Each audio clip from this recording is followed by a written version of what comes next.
Welcome to the Build Your Reiki Business podcast.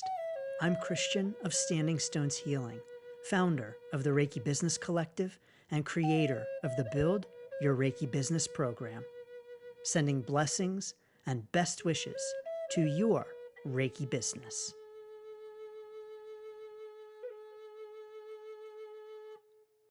Greetings, welcome, and thanks so much for tuning in to this week's episode of the Build Your Reiki Business podcast. It's Christian of Standing Stones Healing. So honored to welcome you. So thank you so very much. In this week's episode, we're talking about Reiki Skeptics, how to deal with Reiki Skeptics. But first, I want to invite you to join us for our monthly Reiki Business Roundtable discussions. This monthly gathering offers an opportunity to connect with like-minded Reiki practitioner friends who are also starting and growing their Reiki business. You can learn more and join us at standingstoneshealing.com/roundtable. Looking forward to seeing you soon. Skepticism is not a bad thing. In and of itself, skepticism is a positive thing. It's a healthy thing. It's a natural thing. And I don't know about you, but I'm a skeptic about a lot of things. And I'm usually a skeptic just as a default. So anytime I hear about something new, I'm generally speaking going to be skeptical. And so when it comes to Reiki skeptics, I think that it is natural, it is healthy, and it is even positive to initially be skeptical about Reiki. And for me, when I meet and interact with Reiki skeptics, I can understand where they are coming from. And skepticism in and of itself is not usually about hostility. Usually it's just about a lack of understanding and simply a need to educate. And so on our Reiki journey, as we meet with Reiki skeptics, I believe that it's actually a great opportunity for us to get better at explaining Reiki. It's an opportunity for us to have a dialogue about it, to improve the ways in which we talk about Reiki, and to help us understand where Reiki skeptics are coming from and how to approach Reiki skeptics. I will also say that running into Reiki skeptics is completely natural and normal, and it is even to be expected as we put ourselves out there on our Reiki journey. And so if you have not yet come across Reiki skeptics, indeed you will, and this is simply a signal that you are putting yourself out there and talking about Reiki, and you are being known as a Reiki practitioner.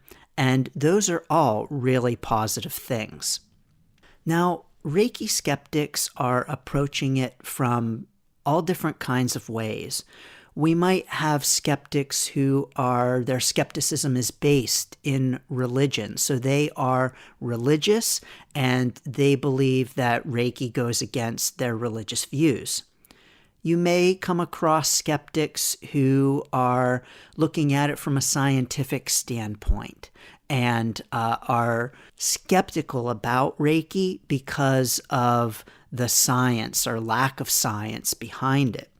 And there are skeptics who are really pretty much saying, prove it to me, show me the proof, and want evidence that Reiki works. So I have some tips for dealing with Reiki skeptics. These are the ways that I have approached it in my own experience, or at least have tried to. Sometimes it works out better than others, right? But my first encouragement is to not approach these discussions as debates and to change the way in which we view our conversations with Reiki skeptics to not a debate, but rather a conversation, and not an opportunity for argumentation, but rather an opportunity for dialogue. I recommend coming to these conversations from a place of confidence and not from a place of fear, and to importantly approach them from a place of openness. First, if you know that you're going to have a Reiki conversation and that you might be talking with Reiki skeptics, we can send Reiki to the conversation. So if you are a level 2 or higher practitioner, you can send distance Reiki to the conversation ahead of time. So let's say you're going to a family dinner next week. Oh, and your Aunt Gladys is going to be there. Oh, and she just can't stand that you're a Reiki practitioner. You may want to send Reiki to the family gathering for those conversations. So you can send distance Reiki to the discussion ahead of time. If you're not a level Reiki 2 practitioner, or even if you are, you can also offer yourself self-Reiki for navigating the challenging situation. So Reiki is here to support us in our Reiki conversations. Let's send Reiki to the conversations, and let's offer Reiki to ourselves for navigating those conversations. Next, in line with approaching the conversation not from a place of debate, but as an open dialogue and a conversation, I recommend releasing any defensiveness that you might feel. It is natural for us when we're met with skepticism and even hard questions and hostility to become defensive and to put the armor on and to be ready to go to battle over our beliefs. But I believe it's very important for us in these conversations to remain open and loving. And that kind of open and loving stance, that releasing of defensiveness, allows us to get curious about the other person, their points of view, and their standpoint. When we get defensive, it shuts down our openness and curiosity to the other person's point of view. We put on the armor, we get out the daggers, and we're not interested in being open to where the other person is coming from, and that is a surefire way to shut down dialogue and conversation. And so when we have conversations with skeptics, I encourage releasing the defensiveness that we may very well feel and the need or desire to do battle for Reiki in the name of Reiki and our own beliefs and practices, and rather to be open and strive to hear the other person's point of view and where they are coming from. And so in a conversation with a Reiki skeptic, this might look like being curious about their beliefs, where they come from, what's at the center of them, and their own experiences. Maybe through remaining open and curious, you might find out that their family member had a negative situation with Reiki, or even with maybe something Reiki-like, that has then given them a bad impression of Reiki. And so this is really helpful for us to know as we are approaching these conversations and tailoring the conversation to the skeptic's point of view and the skeptic's experiences. You know, if we find out that the skeptic's relative has been told by a Reiki practitioner that they have negative energy, then we can approach the conversation in a much more loving kind of way, to be able to say something like, I'm sorry that your loved one was told that. That is not something that I do in my Reiki practice, and that is not something that I encourage as part of a Reiki practice. And it's not even really part of the system of Reiki itself to tell someone that they have negative energy. And so getting curious about someone's experience and where they're coming from in their skepticism can help us to soften our defensiveness and come at it from a place of greater compassion and love and kindness, which of course is what the precepts encourage us to do. You know, if we can bring the Reiki precepts to our conversations about Reiki skepticism, then indeed we can be doing pretty well. Another way that I like to approach these conversations is by finding common ground. And so, for instance, if I have someone who says, well, Reiki is just a placebo, I will agree with them. Yep, it may be. Yes, you may be right. You know, anytime we're having a conversation with someone and we might disagree with them, it can indeed be helpful for us to say, you may be right. Now, we're not saying, yes, you're right, or I agree with you. It's simply an acknowledgement that, yep, they may be right. And so when someone says to me, well, Reiki is just a placebo, it's just a placebo, I say, yeah, you may be right. Maybe Reiki is just a placebo. But then I say, yes, and if it's, quote, just a placebo, great. We know that placebos have an effect. We know that placebos work. And then I'll mention the famous study on knee surgery that was done, in which people needing total knee replacements were split into two groups. One group was given the surgery. The other group was just given the scars of the surgery. And the group that received the fake surgery also had very positive outcomes from that experience. And in addition to this study, we have lots of proof about the efficacy of placebos, and doctors will admit that they do indeed prescribe placebos for their patients.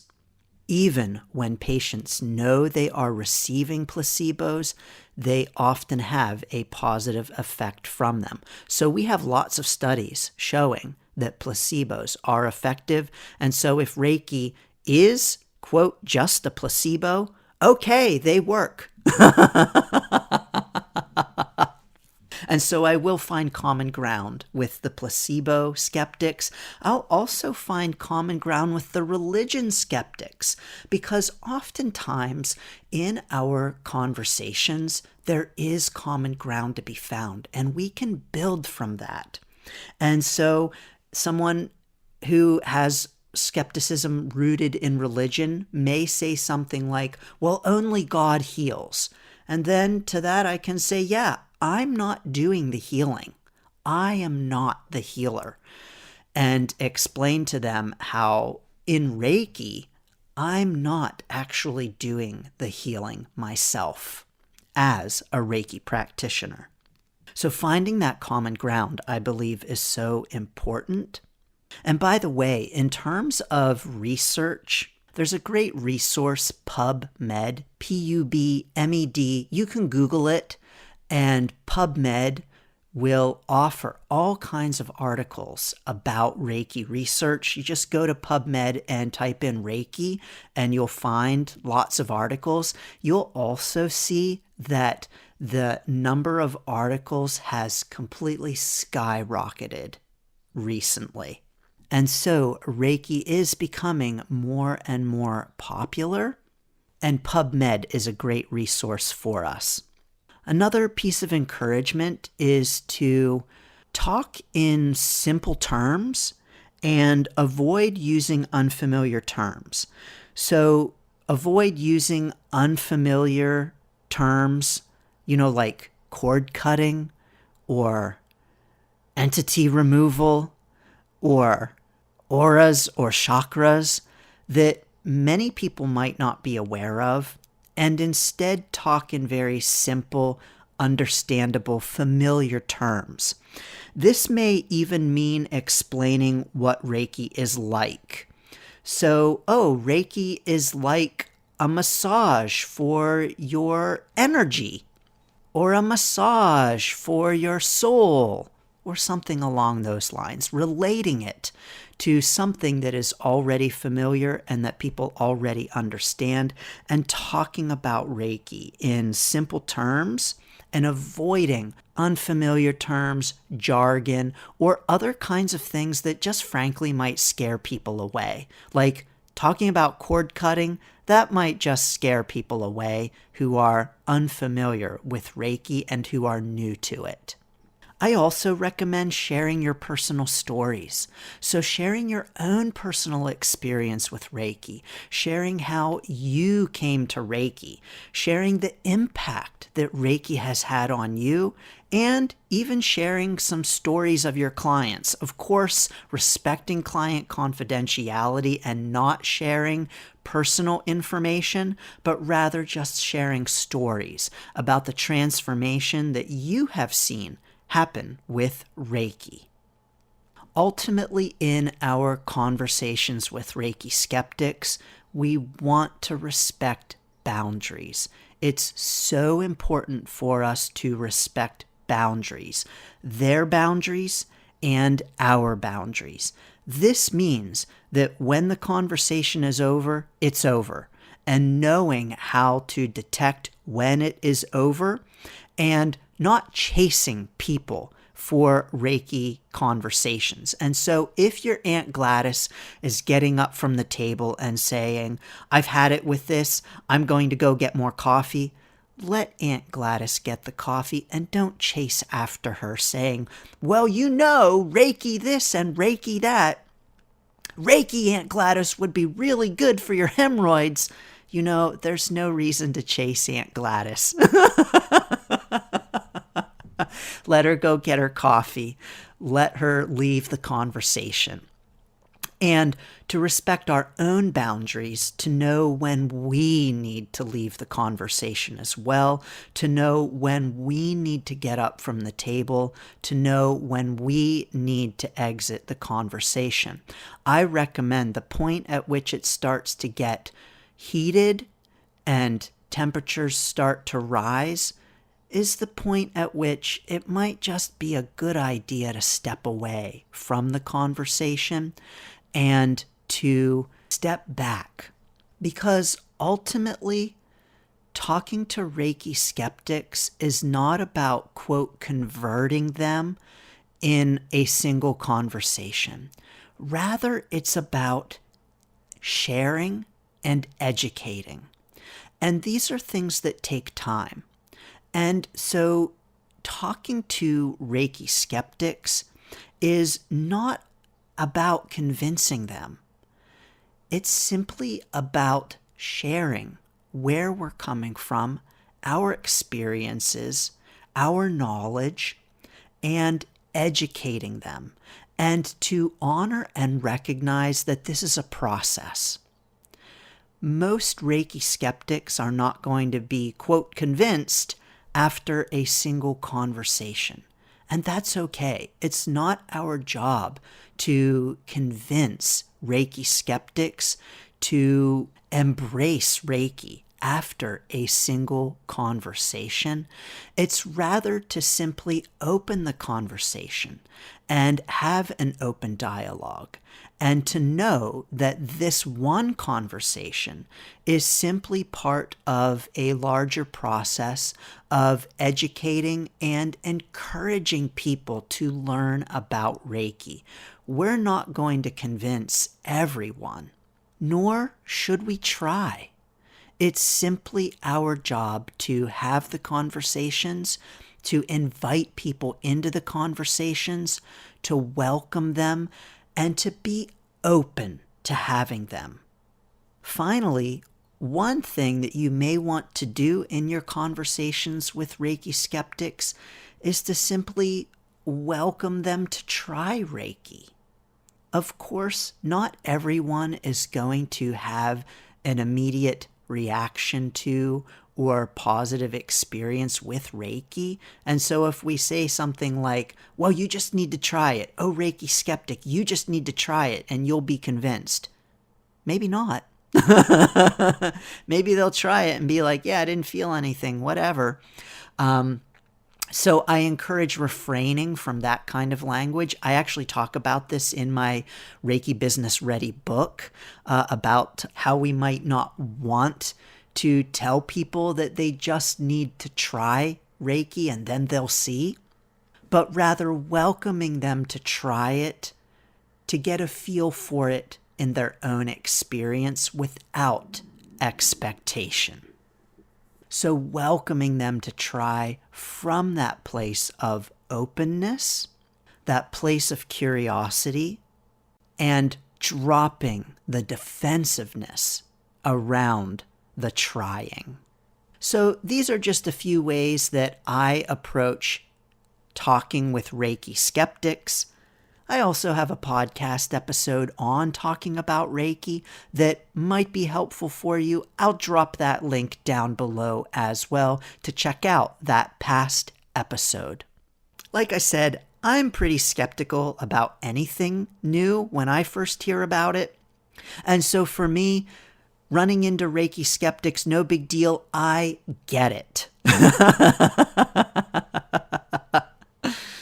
I think we also have to admit that Reiki itself as a practice invites skepticism. Let's admit that Reiki is something that, if we really think about it, makes sense to be initially skeptical about. So how do you deal with Reiki skeptics? What are your tips for talking with Reiki skeptics? Join us in the Reiki Business Collective Facebook group and tell us all about it at facebook.com/groups/Reiki Biz. Sending lots of blessings and best wishes to your Reiki business. Thanks for tuning in to the Build Your Reiki Business podcast. Please like, share, subscribe, and send to a friend. Learn more about the Build Your Reiki Business program at standingstoneshealing.com/build. Sending blessings and best wishes to your Reiki business.